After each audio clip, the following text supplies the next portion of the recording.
This is a recording from the Saturday, November 11th, 2017, Let Peace Be There memorial ceremony at the Seaforth Peace Park in Vancouver.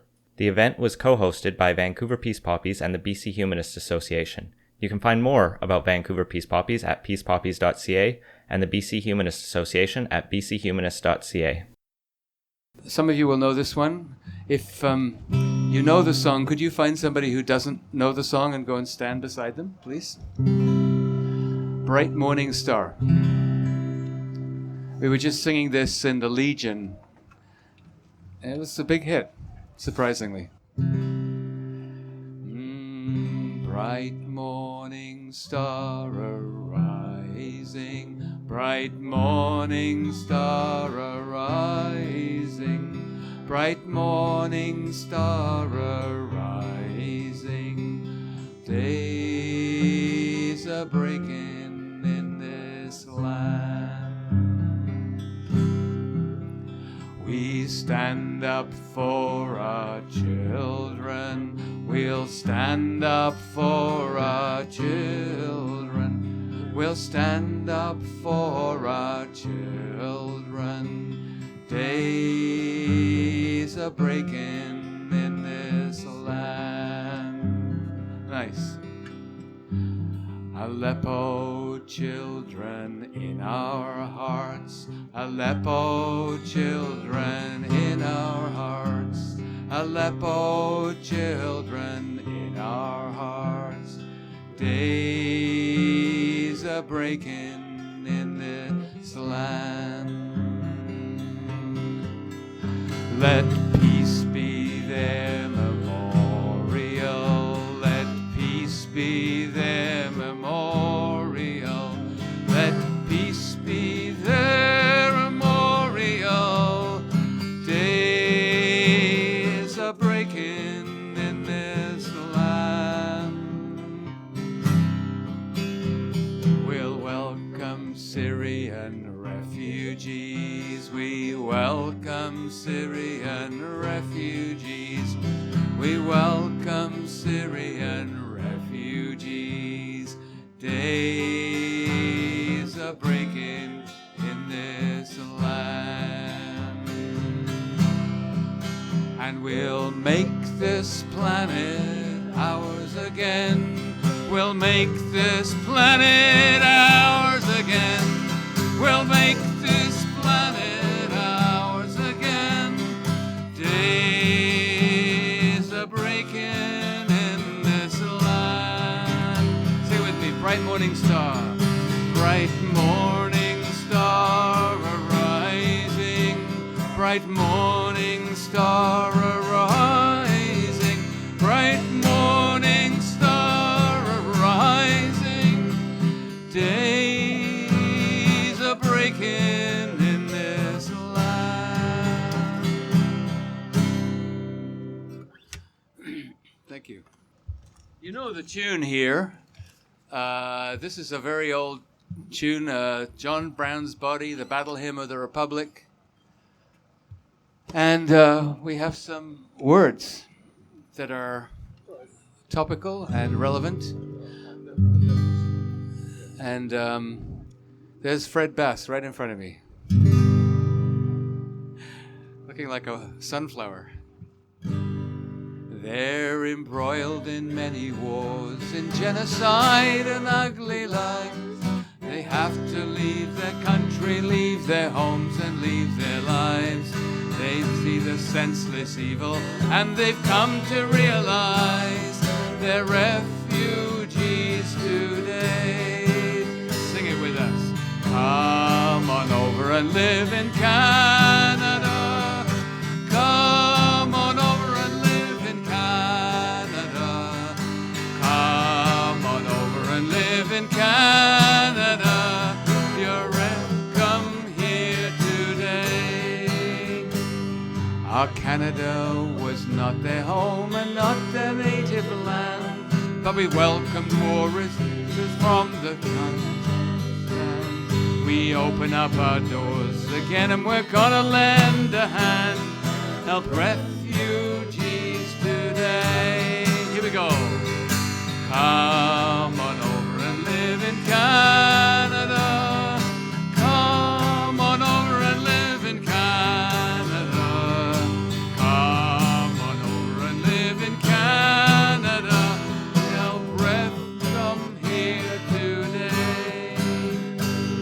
that verse. There's room for them, and we have to draw the line. They don't speak French or English, and they'll steal what's yours and mine.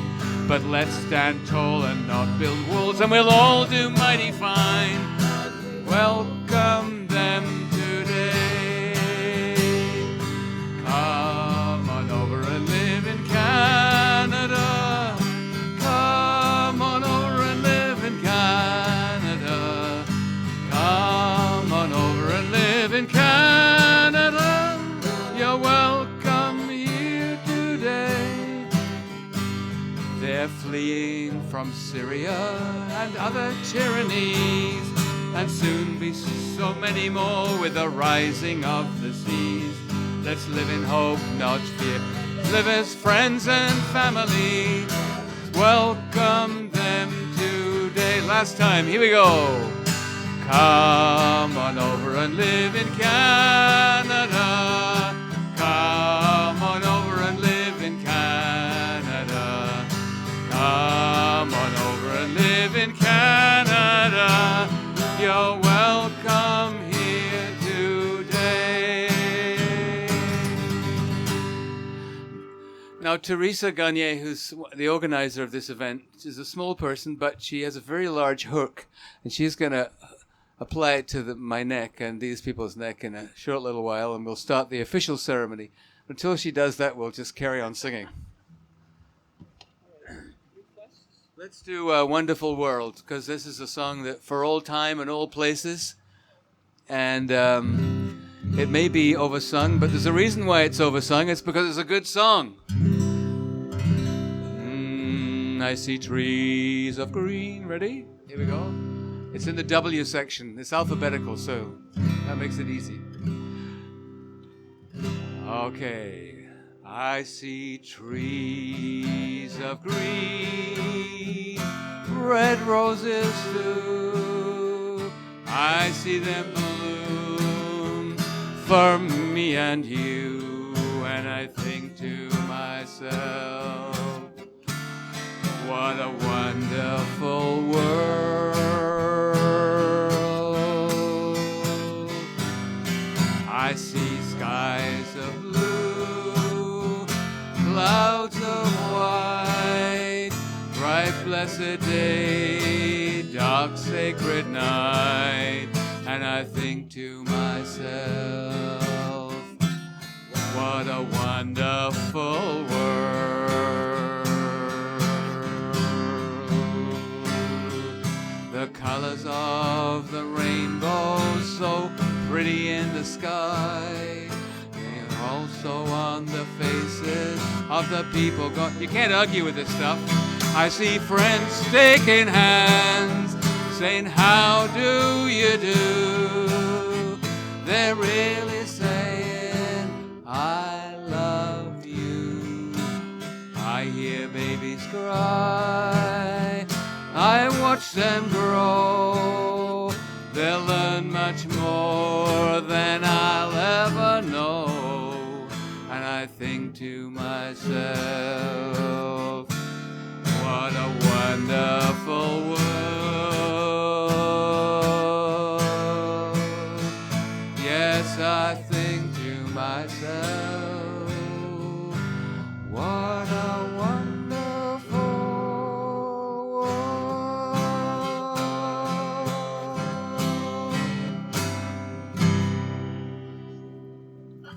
All right, you're sounding good. Okay. Those of you who are fans of Tom Waits will enjoy this. Those of you who are fans who are Buffy Sainte-Marie will enjoy this. This is a medley. Tom Waits chorus and a Buffy Sainte-Marie verses. Okay, here we go. We're 5'2", we're 6'4". We fight with missiles and with spears. We're all of 61 and we're only 17. Been soldiers for 1,000 years. We're Catholics, we're Hindus, we're atheists, we're Jains, we're Buddhists, we're Muslims, and we're Jews. We know we shouldn't kill, and we know we always will. kill you for me, my friend, and me for you. And it's time, time, time. And it's time, time, time.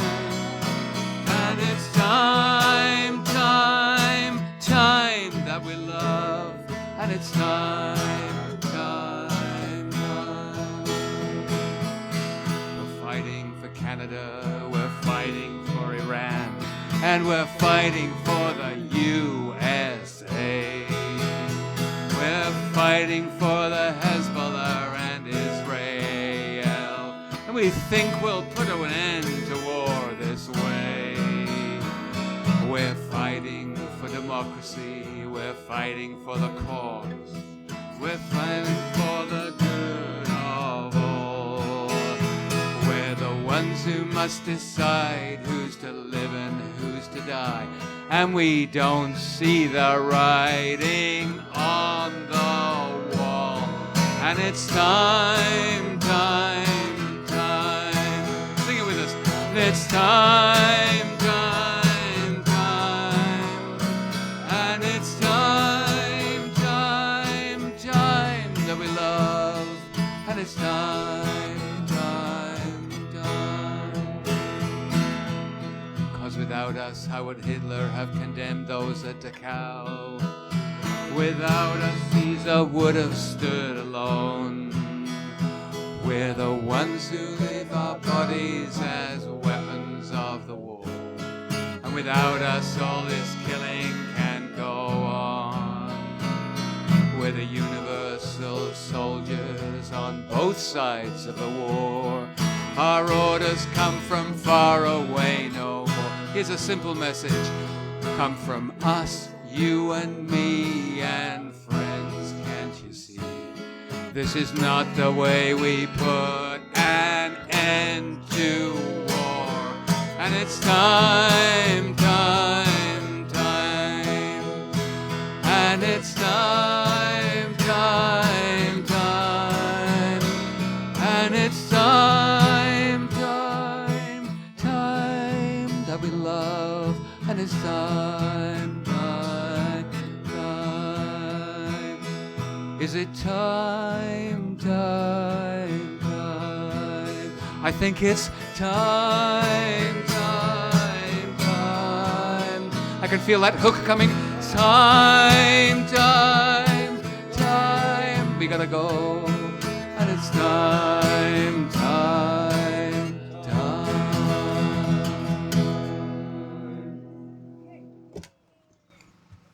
Thank you very much. That was gorgeous, and all you singing along was just fabulous.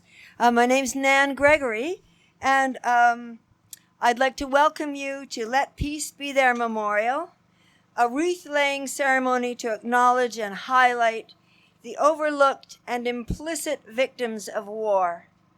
Today's ceremony, in its second year, is presented by Vancouver Peace Poppies and BC Humanist Association.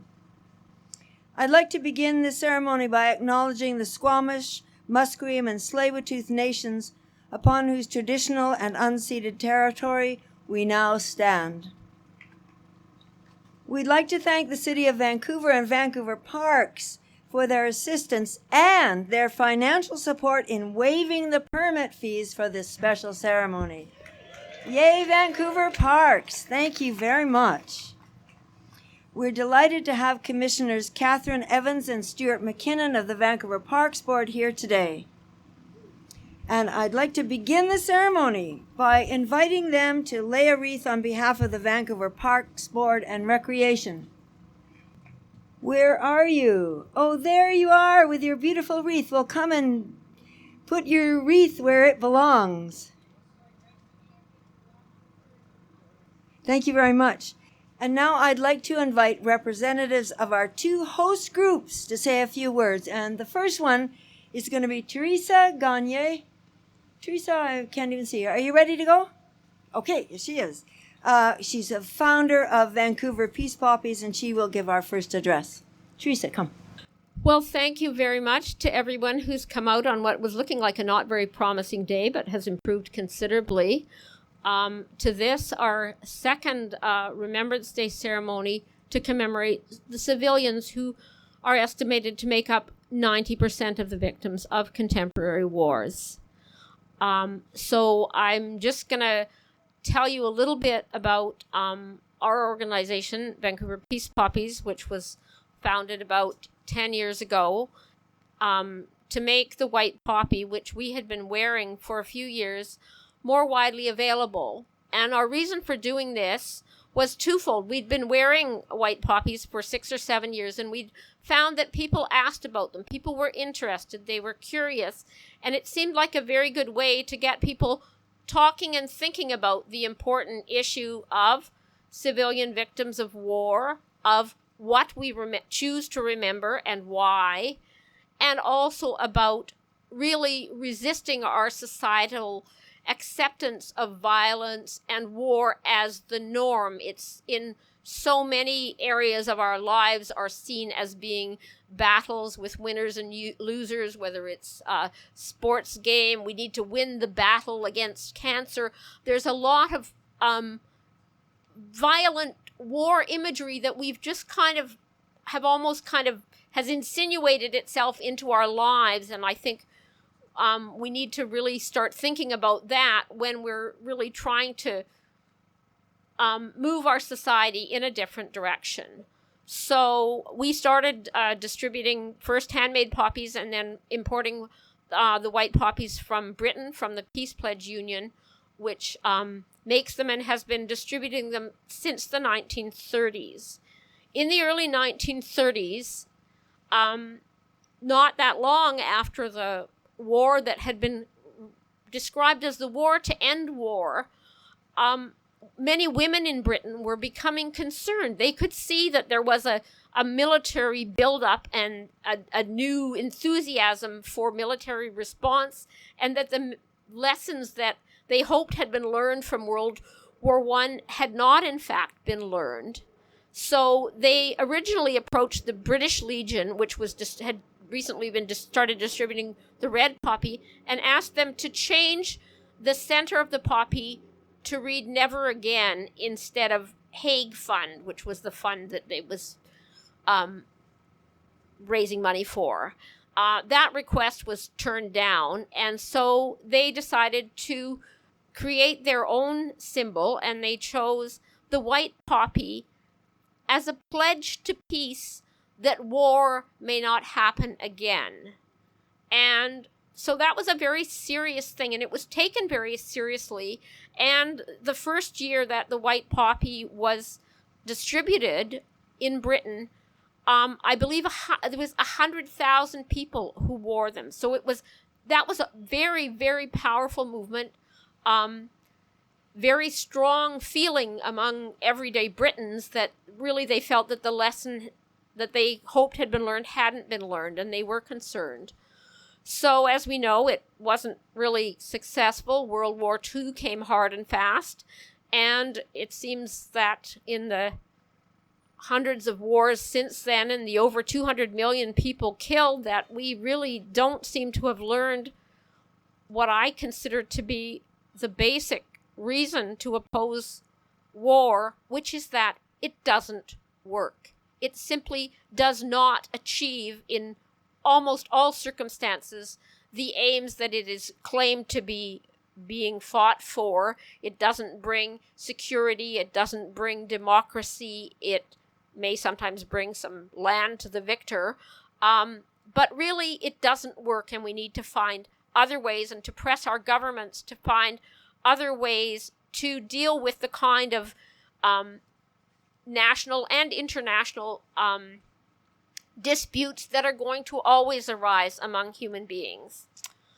So that's why we're all here today, to recognize the many civilian victims of war, and also to pledge ourselves to work harder and to push for better ways of conflict resolution. Thank you very much. Thank you, Teresa. And now I'd like to invite Ian Bushfield, Executive Director of the BC Humanist Association, to say a few words. Thank you, Teresa and Nan, for inviting me and introducing me. Thank you all for coming. It was pouring rain when we were setting up, and I was really worried it was going to be a few of us huddled under tents. I spoke here last year about how the forces of pessimism, of fear, of irrationality, and of pure unadulterated hate and bigotry were on the rise and showed no signs of abating.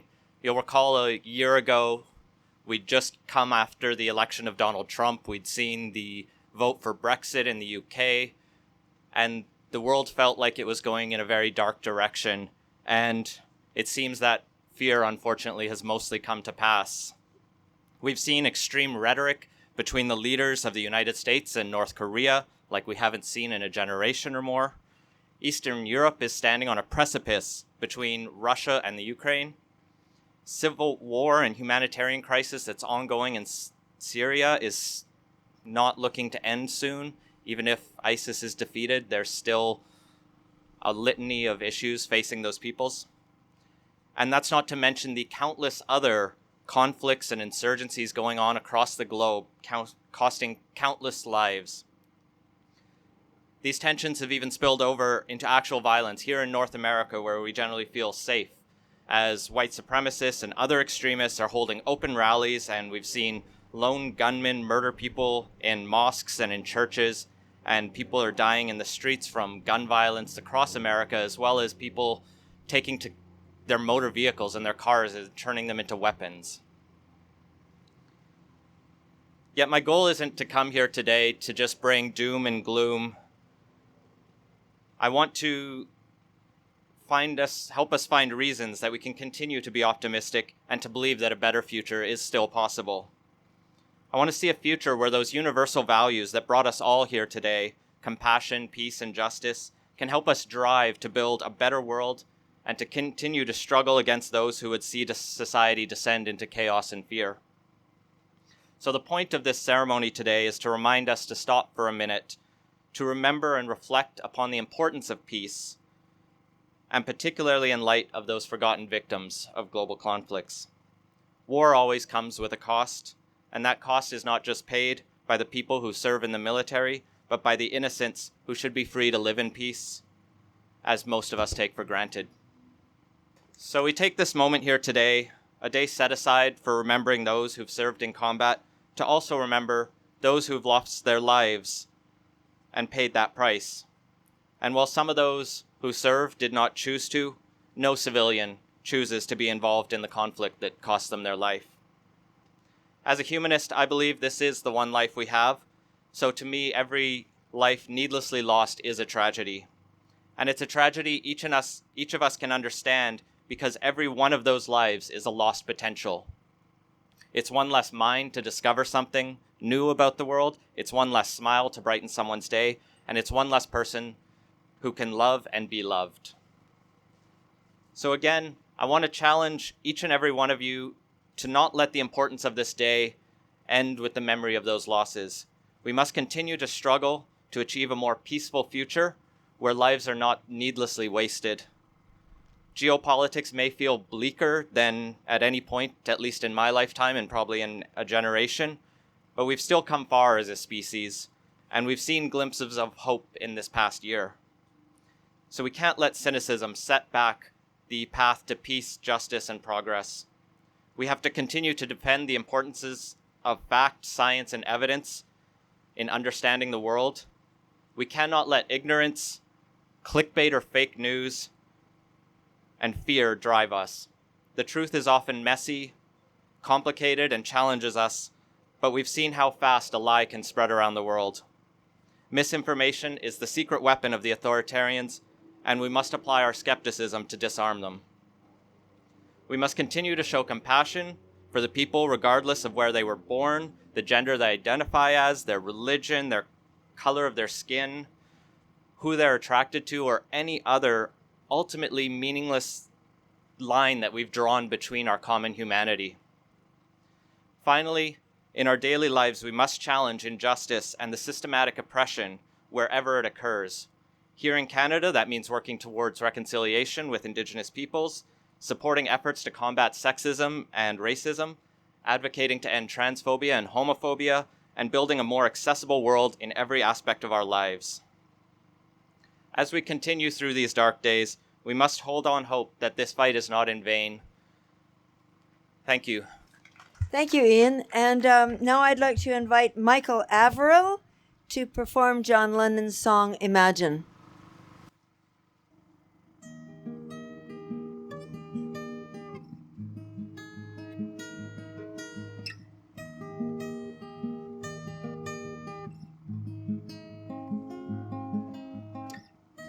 Imagine there's no heaven. It's easy if you try. And no hell below us. And above us is only sky. Imagine all the people living for today. You may say I'm a dreamer, but I'm not the only one. I hope someday you'll join us, and the world will live as one.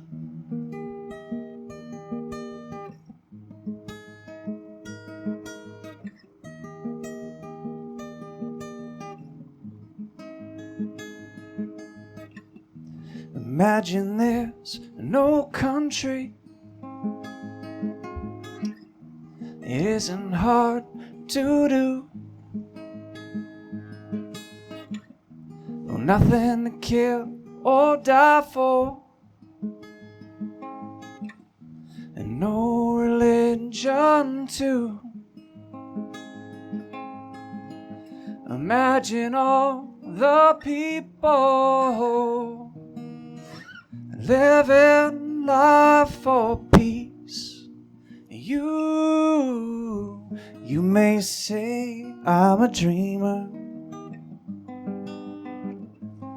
but I'm not the only one. I hope someday you'll join us, and the world will live as one.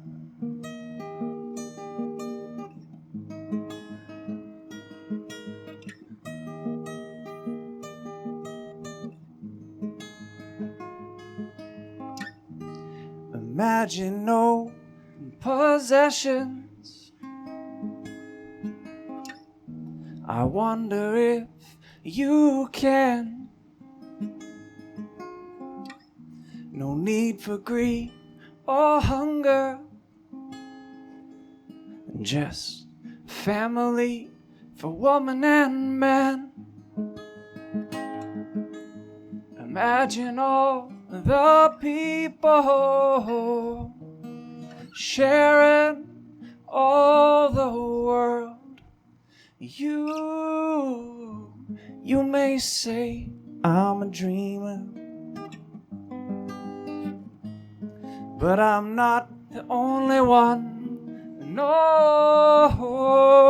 I hope someday you'll join us,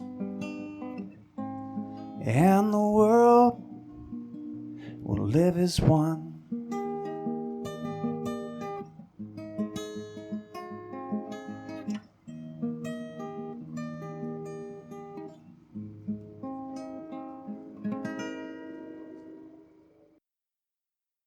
Thank you so much. That was really beautiful. Our featured speaker today, we're honored to have Jennifer Wetterings of Médecins Sans Frontières, Doctors Without Borders Canada. MSF is an international humanitarian NGO best known for its projects in war-torn regions and developing countries. The vast majority of its staff are volunteers. Jennifer joined MSF in 2002.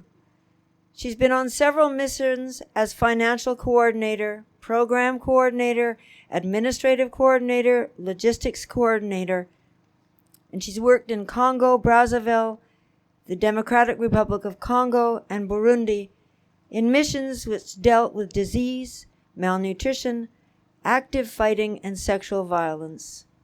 Please welcome Jennifer Wetterings. Thank you for that introduction. This November 11th, Remembrance Day, my words do not deny nor minimize the innumerable acts of bravery and sacrifice made by servicemen and women. They are to highlight other aspects of conflict, often overlooked and nearly always underreported. Doctors Without Borders, Médecins Sans Frontières, or as we know it, MSF, helps people worldwide where the need is greatest, delivering emergency medical aid to people affected by conflict, epidemics, disasters, or who suffer exclusion by healthcare, or from healthcare rather. Every year, we provide medical care to millions of people caught in crises in more than 60 countries around the world. MSF provides assistance when catastrophic events such as armed conflict, epidemics, malnutrition, and other natural disasters overwhelm local health systems. MSF also assists people who face discrimination or neglect when denied access to this care. MSF is neutral and impartial humanitarian organization that aims first and foremost to provide high-quality medical care to the people who need it most.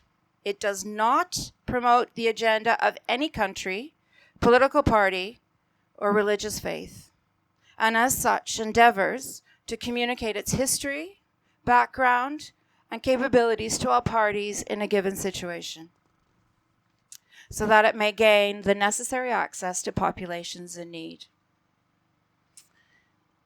On any given day, more than 30,000 doctors, nurses, logisticians, water sand experts, administrators, qualified professionals of many shapes and sizes working with MSF can be found providing medical care around the world. In 2014, MSF medical teams carried out more than 8 million outpatient consultations, delivered over 190,000 babies, which I think is probably one of the nicest things, treated more than 2 million people for malaria, provided over 200,000 mental health consultations. I think you're getting the picture, lots more. When MSF responds, it's at its core, the purpose of humanitarian action is to save the lives and ease the suffering of people caught in acute crises, thereby restoring their ability to rebuild their lives and their communities, their way. In 2016, MSF launched a social media act of solidarity in response to the repeated bombings of its medical facilities to stand up for the protection of civilians, civilian infrastructure, patients, medical staff, and hospitals in conflicts. The Not a Target campaign message was simple. Stop bombing hospitals, stop bombing healthcare workers, and stop bombing patients. MSF discloses its locations, its latitude, its longitude of its medical and healthcare facilities to the powers that be. So everybody knows who we are and where we are. On average, an MSF health structure was bombed or shelled every single week in 2015 in Syria, and for the first 6 weeks of 2016. Health workers and health structures have also been targeted in Yemen, South Sudan, Afghanistan, among other countries, causing implorable and intolerable suffering and death and destruction. Inexcusable. This is only the tip of the iceberg of reported attacks. These horrific attacks contravene humanitarian law and have a catastrophic impact on people already made vulnerable by war and violence. When hospitals are bombed, civilians are often severely maimed or killed. And those who survive lose access to the medical help they desperately need. Similar to the White Poppy campaign, much of MSF's external messaging challenges the romantic ideals of war, rather highlights its far-reaching reality, a reality which impacts us all. Thank you. Thank you so much, Jennifer. I'd like to ask Christopher Levinson to come up and read a couple of poems.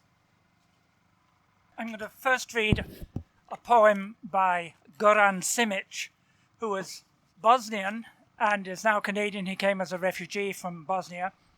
The Sorrow of Sarajevo. The Sarajevo wind leafs through newspapers that are glued by blood to the street. I pass with a loaf of bread under my arm. The river carries the corpse of a woman.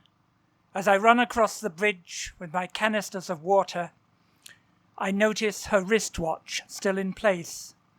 Someone lobs a child's shoe into the furnace. Family photographs spill from the back of a garbage truck. They carry inscriptions. Love from, love from, love. There's no way of describing these things. Not really. Each night I wake and stand by the window to watch my neighbor, who stands by the window to watch the dark. And the second poem is by Laurie Lee, a British poet. This is called The Long War for Peace Day. Less passionate, the long war throws its burning thorn about all men. Caught in one grief, we share one wound and cry one dialect of pain. We have forgot who fired the house, whose easy mischief spilled first blood. Under one raging roof we lie, the fault no longer understood. But as our twisted arms embrace the desert where our cities stood, death's family likeness in each face must show at last our brotherhood. Thank you, Christopher, very much. And now, Jim Edmondson. I want you to imagine that you're in outer space and you're looking down. You're not that far from the Earth. You're not on the moon, but you're maybe a quarter of the way to the moon, and you're looking at this beautiful planet. This is a song by Malvina Reynolds, and it's called From Way Up Here. And it's in your book. It's in your book. If you know the song, please. From way up here, the earth looks very small. It's just a little ball of rock and sea and sand, no bigger than my hand. From way up here, the earth looks very small. They shouldn't fight at all down there upon that little sphere. Their time is short, a life is just a day. You'd think they'd find a way. You think they'd get along and fill their magic days with song.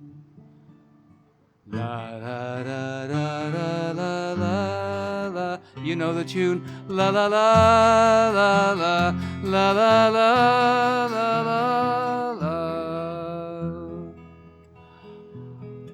From way up here, the earth looks very small. It's just a little ball, so small, so beautiful and clear. Their time is short, a life is just a day. Must be a better way to fill the time that runs among the distant suns.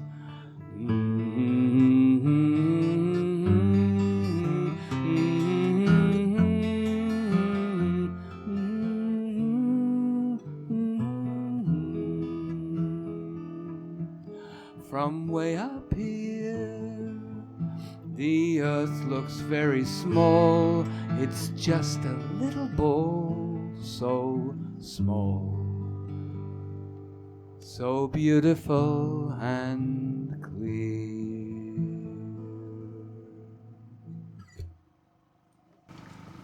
Well, that was gorgeous. Now we're going to begin placing our universal wreaths. These handcrafted wreaths were custom designed to recognize the overlooked victims of war, those whose suffering is common across many different conflicts. And the first wreath today was made by students at Henry Hudson Elementary School to commemorate children killed, injured, or orphaned by war. Can come out. These are their own handprints on the background circle. Placing the wreath are Sean Coward Ishibashi and his father, Josh.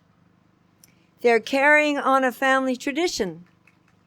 Sean's great-grandfather, General Woody Coward, was a founding member of Veterans Against Nuclear Arms and a tireless anti-war activist. Thank you both very much. That's some family tradition. The next wreath is to recognize those who have dared to resist war, their strength and commitment, as well as the persecution they often face. Whether motivated by religious faith, secular moral values, or a practical belief that war is wasteful and ineffective, we honor their efforts in their memory. This wreath will be placed by John Knopfziger from the Mennonite Central Committee of BC. Thank you, John. The medical and aid wreath features shocking photographs of bombed ambulances and poppies whose centers bear the emblems of the International Red Cross. Those emblems are supposed to guarantee protection and neutrality, but all too often they become targets instead. Local pediatrician Dr. Hilary Kitson and hospital nursing unit clerk Elizabeth Tanner have placed this wreath for you. Thank you very much. The red and white poppy buds on this wreath symbolize the precarious position of child soldiers, neither civilian nor military. Their childhoods are cut short, and even those who manage to escape suffer lasting harm from the acts they've seen. We're humbled and honored to have Fasane Keita, a former child soldier from the Sierra Leone Civil War, here to place this wreath.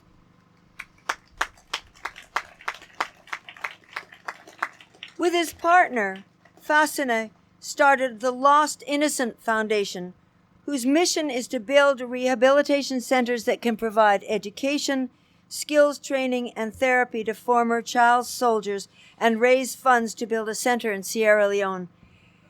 It's such an honor to have you here today. Gosh, may you be one of the last. Oh my God. Oh. Okay, so the next wreath represents refugees fleeing conflict. This is the largest group of civilian war victims, and the one most in the news these days. Canada gains from the skills and diversity they bring, but their homelands suffer a corresponding loss, and they suffer dreadfully on their way to safe haven. Marcy Cohen is laying this wreath in place of Mario Alea, Refugee Services Director of the Inland Refugee Society of BC. The Inland Refugee Society is one of the oldest refugee-serving agencies in BC and is committed to providing newcomers with essential services while respecting their human rights and dignity. Thank you, Marcy.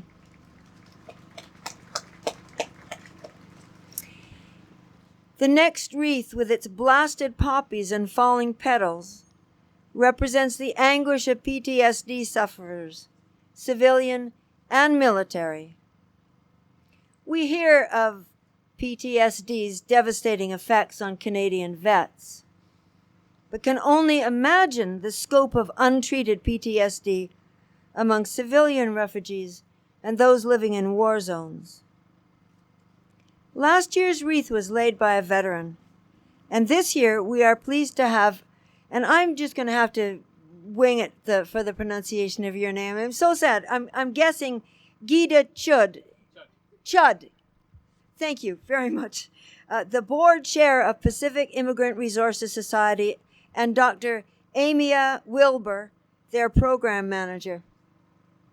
PIRS is a nonprofit community-based organization that supports isolated immigrant and refugee women and their children by breaking down patterns of social isolation, poverty, and underemployment.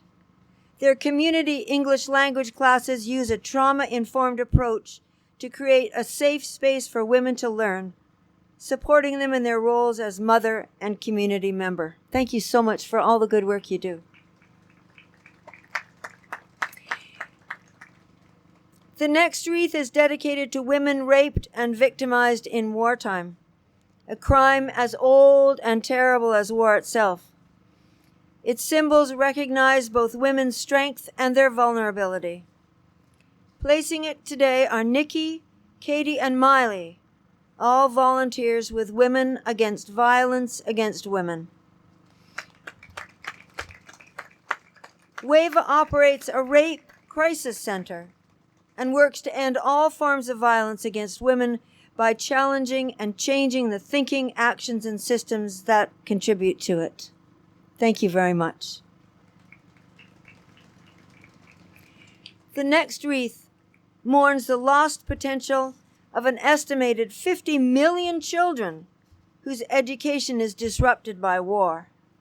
Some of the luckier ones end up in local schools in countries of safe haven, but others spend their entire youths in refugee camps with no access to formal schooling. The wreath is placed by Pummy Kaur, the past president of the BC Teachers for Peace and Global Education, and Simon Oleke. Simon is a grade 11 student at Alcuin College in North Vancouver. He discovered the white poppy online while researching World War I, and he contacted us and convinced his school to offer white poppies to students alongside the red ones this year. Thank you so much.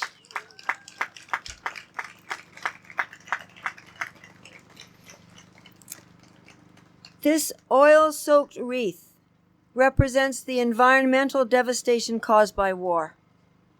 The huge military bootprint is a major contributor to global warming and one we should remember when focusing on local pipeline and tanker issues.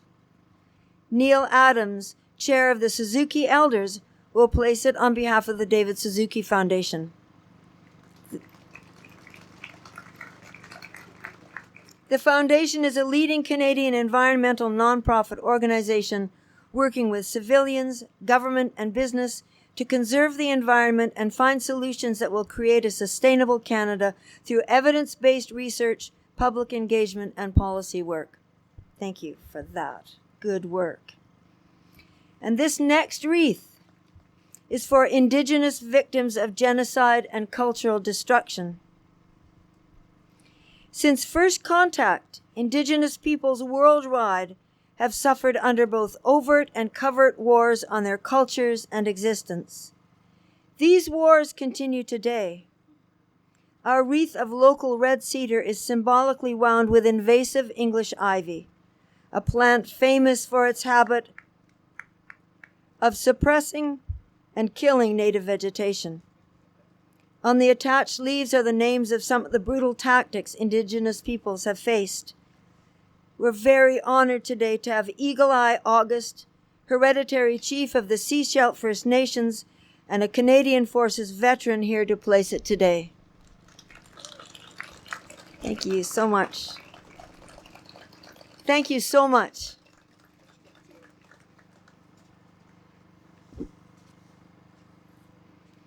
our final universal wreath is labeled for peace and reflects the two reasons for today's event.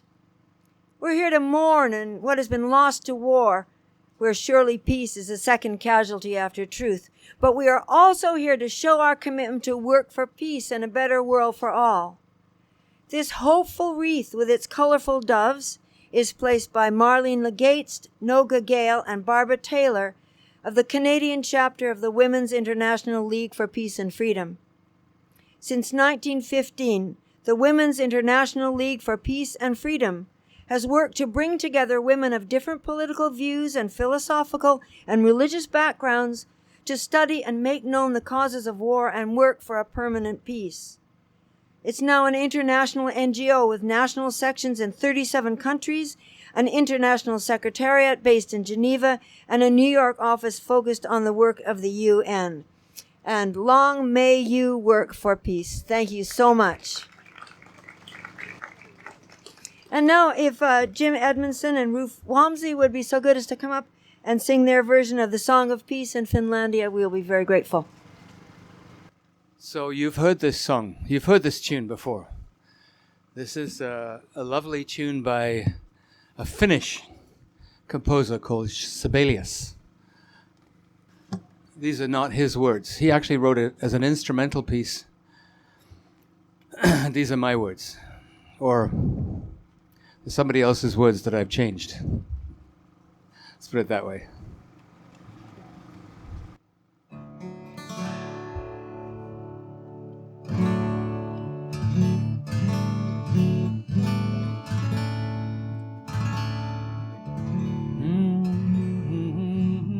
Let's hum it first.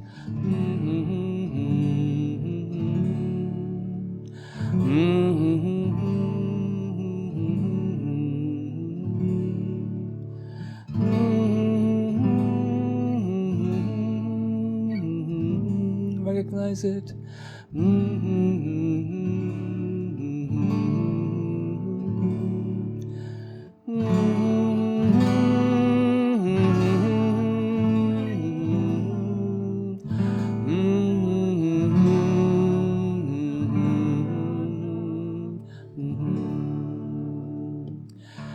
This is my song for people of all nations, a song of peace for lands afar and mine.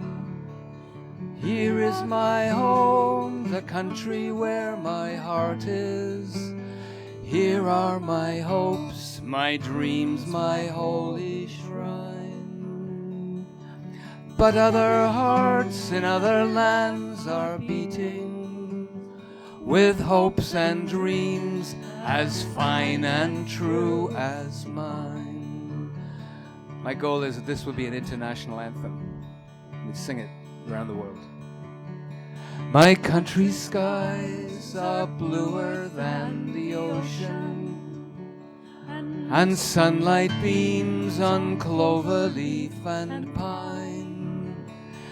But other lands have sunlight too and clover, and skies are everywhere as blue as mine. So here's my song for people of all nations, a song of peace for your land and for mine.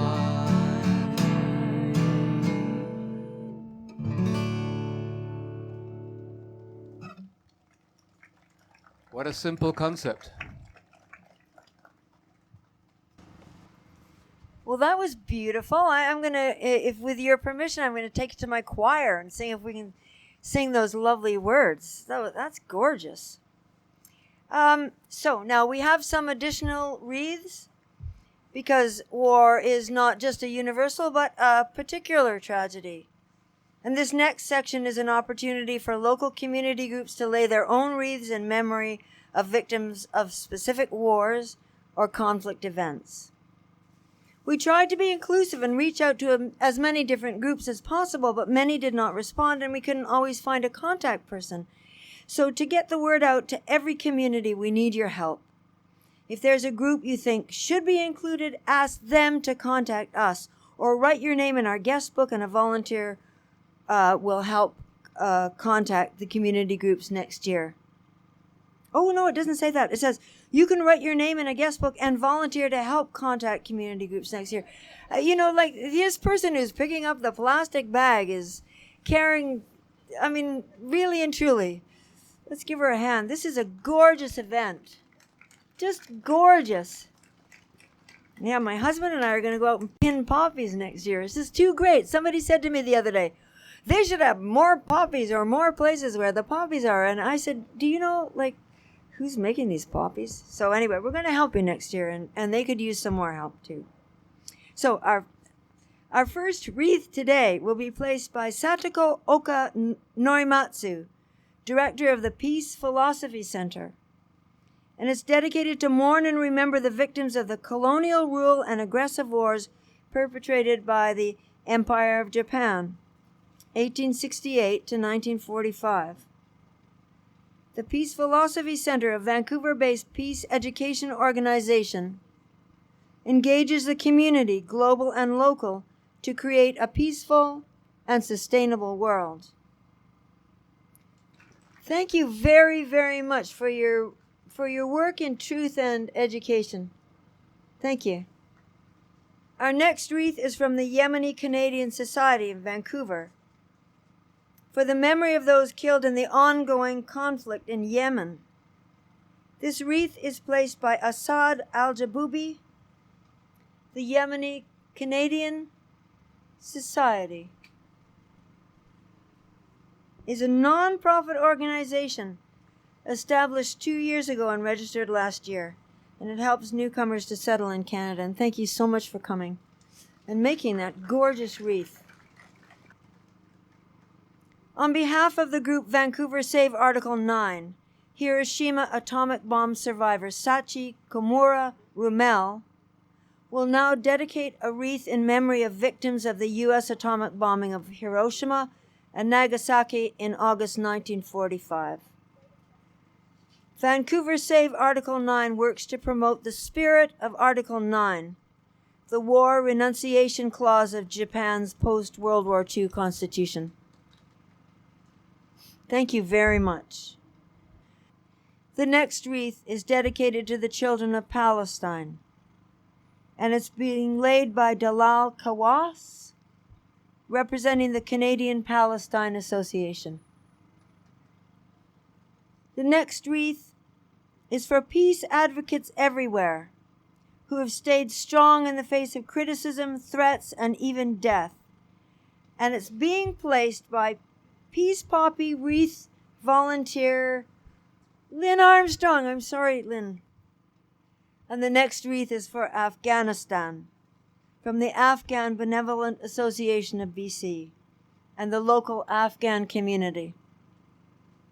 The wreath is placed by the association's vice president, Wadut Delsoz, and treasurer Fatima Aga. The next wreath is dedicated to the victims of the 1937 Nanking Massacre. It's being laid by Thekla Litt and Joseph Tong, representing the BC Association for Learning and Preserving the History of World War II in Asia. Alpha's mission is to foster awareness of an often overlooked aspect of World War II history in the interest of furthering the values of justice, peace, and reconciliation, both for survivors of the past and for those who shape the historical narratives of the present and the future. Our final wreath is for Syria. Is there anyone here with a connection to Syria, or who especially would, or Somalia, who would like to lay this wreath for us? And as you pass, tell me your name. This is Lois Yellens. Thank you so much for placing this wreath for us. And our final song will be Michael Averill, who will now share with us his own song, Stronger Together. The words are on the back of your program, and please join in. Well, this is a tremendously beautiful ceremony, and it's an honor to be here in presence with you all. And big thanks to everyone who put this together, and Teresa and the group. This is really special. It's a perfect example of how we're stronger together, and that's what this song is all about. So I'll teach you how to sing the song with me. If you watch my hands here, you sing "Stronger Together" 3 different ways, and it goes like this. The first one goes, "Stronger together." Try that out. Stronger together. Good. Second one goes, "Stronger together. Stronger together." Nice. And the last one goes, "Stronger together. Stronger together." Perfect. So if you see my hand or my finger here, if you see the number here, just count with me. It goes like this. And it takes 1 to have a bright idea, 2 to share the worry. It takes 3 to split the weight when it's too much to carry. It takes 4 to build a shelter that withstands the weather. Well, anyone can do it alone, but we're stronger together. Like links in a steel chain, we are stronger together. Like a tool belt full of tools, we are stronger together. Like muscles in the body, we are stronger together. Well, anyone can do it alone, but we could all use a little help. Like a pack of Roman wolves, we are stronger together. Like feathers on a wing, we are stronger together. Like laughter with a friend, we are stronger together. Well, anyone can do it alone, but we could all use a little help. Like members of a family, we are stronger together. Like a forest full of trees, we are stronger together. Like water in a river, we are stronger together. Well, anyone can do it alone, but we could all use a little help. And it takes 1 to have a bright idea, 2 to share the worry. It takes 3 to split the weight when it's too much to carry. It takes 4 to build a shelter that withstands the weather. Well, anyone can do it alone, but we're stronger together, yeah. Everyone can do it alone, but we're stronger together. Thank you very much. One last word from Teresa, please. Okay, well, this is a very important word, and it follows beautifully along with Michael's marvelous song, which is that the idea for having this ceremony, which I came up with last year and was our inaugural ceremony last year, the 2 to share the worry, a big thanks to my partner, Denis, who's shared a lot of worries over the last little while. And this is really notice to you that it needs more people to carry the load. If you want this ceremony to continue, it needs not just volunteers, it needs a strong committee of people to organize it. So I need your help. I need you to volunteer to be on a committee or to talk to your church social justice group or whatever group you belong to. Find someone who will agree to be on a committee to help us keep this event happening and keep these important issues and ideas a part of Remembrance Day, because really that's where they belong. Remembrance Day needs to be about remembering all the victims and counting all the costs and committing ourselves, as you've done today, to work to bring an end to war. So thank you so much. And there is a donations thing under the one of the blue tents over there if you want to make a donation. And more importantly, there should be a piece of paper. If there isn't, I'll run over and put one for people to write down your name and contact information. And really and truly, I'm not kidding. If we don't get a committee, it's not happening next year because it's just too much. But I'm so grateful that you all came out today because it's a really marvelous thing to see how it's worked out, and we've got more community groups this year than we had last year, and just thank you all for your commitment to peace. All right, you can walk away with a song in your heart here. Here we go. This little light of mine, it's right there on your song sheet. This little light of mine, I'm gonna let it shine. Simon, this little light of mine, I'm gonna let it shine. This little light of mine, I'm gonna let it shine. Let it shine, let it shine, let it shine. All around the city, I'm gonna let it shine. Oh yeah, all around the city, I'm gonna let it shine.